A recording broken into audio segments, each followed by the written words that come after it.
Hello. In this video, we're going to look at how we can combine multiple materials in a scene together and reduce draw calls with material merging in InstaLOD. Let's dive in. Material merging is the process of taking multiple materials and textures in a scene and merging them together into a single material. The different material parameters of the original materials get baked into according textures so that the final result looks identical to the input model. Material merging is best done after polygon reduction, as other processes such as remeshing can generate new materials and textures, which could ideally be encompassed into the texture atlas. Material merging is used to reduce draw calls and texture memory overhead.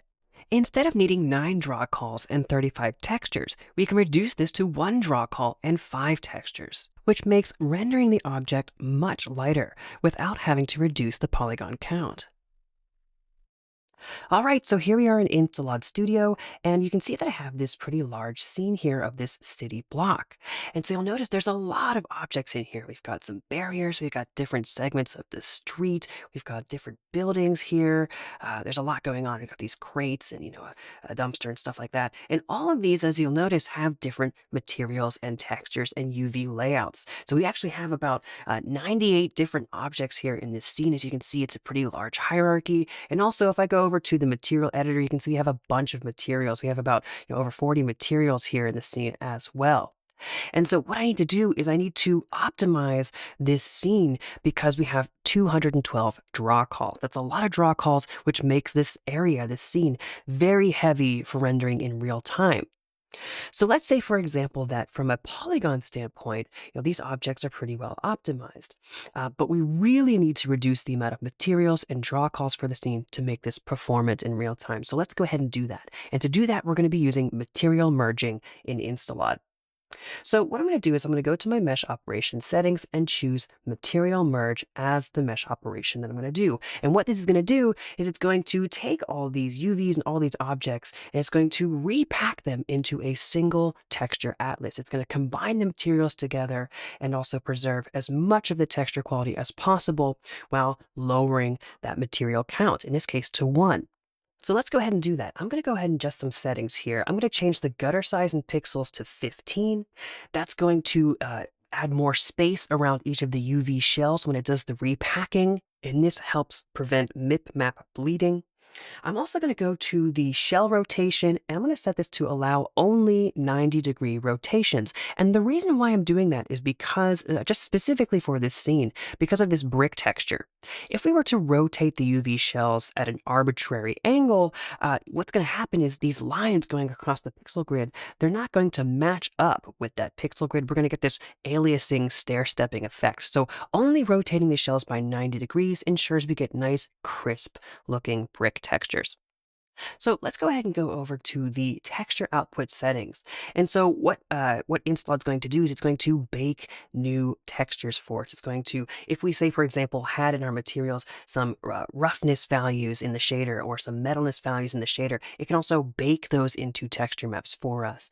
And in this case, we're going to be baking those new maps with a particular new resolution. And so here we can set the resolution of that baking process. And so, I can bake anything from 2K all the way up to 32K if I want to. In this case, we'll probably stick to somewhere around 2K. Now, you might be wondering, okay, this is a giant scene. How much resolution do we really need to keep all these objects looking really nice?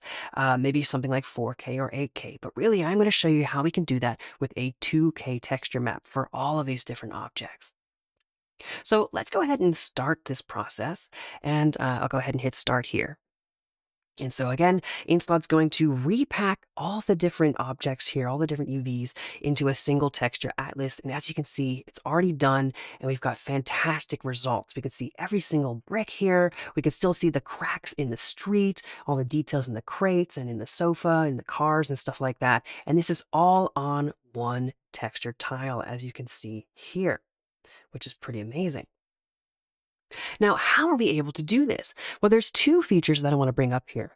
One of them has to do with the baking process, and that is the super sampling process. And what this does is this actually bakes our initial bake at 2 times, 4 times, 8 times, or more the resolution that we want as a result. So, in other words, what this means is because we had this set to times 2, InstaLOD actually baked a 4K texture map behind the scenes and then sampled it down to 2K. So we got a majority of the detail from a 4K texture bake just sampled down into a lighter, more lightweight 2K resolution map as a result. So that's great. That's how we're able to get all these details. But in addition, let me show you something else here. You'll notice we get a little outline here of all the UV shells that we have selected in the scene on the texture. And if I go ahead and select these different street meshes, you'll notice that we still have the same selection here. And that is because what InstaLOD automatically did for us is it stacked duplicate shells on top of each other. You can see we have the stack duplicate shells option here.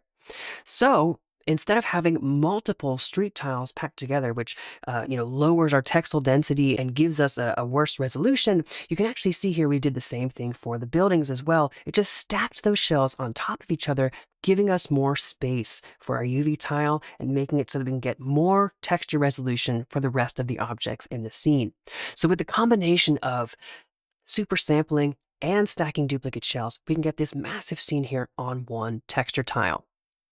Now, the last thing we need to do, you'll notice we still have 98 draw calls, and that's because we still have all these objects as separate objects in the scene. We need to combine them together to get this down to one draw call. So I'm just going to go over to my mesh operation settings and choose the mesh toolkit, and I want to combine these objects together. So I'll just click combine and hit start, and I want to process the already processed scene.